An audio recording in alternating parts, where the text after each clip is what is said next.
Hey everyone, this is the first video in my Victorian fantasy and art series. This series will cover a variety of pieces of Victorian fantasy literature and some of the art it inspired. Specifically, I will be focusing on paintings from the Victorian era, and then I will follow and analyze the impact those specific pieces of literature have had on filmed media since. I have chosen to do 4 different pieces of literature for this project. The Lady of Shalott by Alfred Lord Tennyson, Idylls of the King by Alfred Lord Tennyson, Alice's Adventures in Wonderland by Lewis Carroll, and Dracula by Bram Stoker. I have chosen these 4 specifically because they represent 4 of the most popular genres of the time: poetry, epic, children's lit, and adult fiction. They also represent a few of the archetypes that refuse to be buried in the sands of time. However, before we can get to the good stuff, we have to understand the basics. The Victorian era lasted during the reign of Queen Victoria, from June of 1837 to January of 1901. This time has been described as a long period of peace, prosperity, refined sensibilities, and national self-confidence.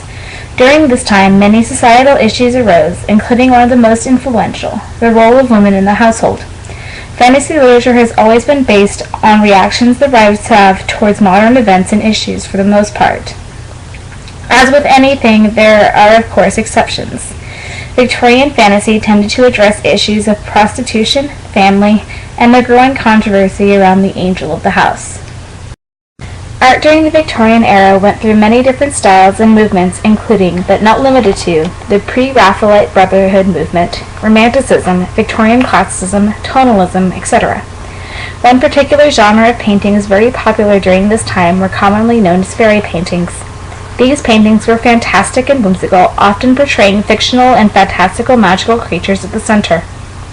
The source material for these paintings often came from both current and classical fiction.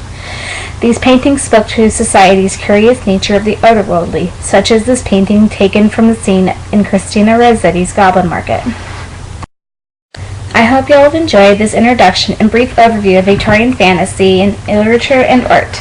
The next video in this series will focus on The Lady of Shalott, a famous poem by Alfred Lord Tennyson. If you have any questions, comments, or concerns, please let me know in the comment section below. Thank you for watching.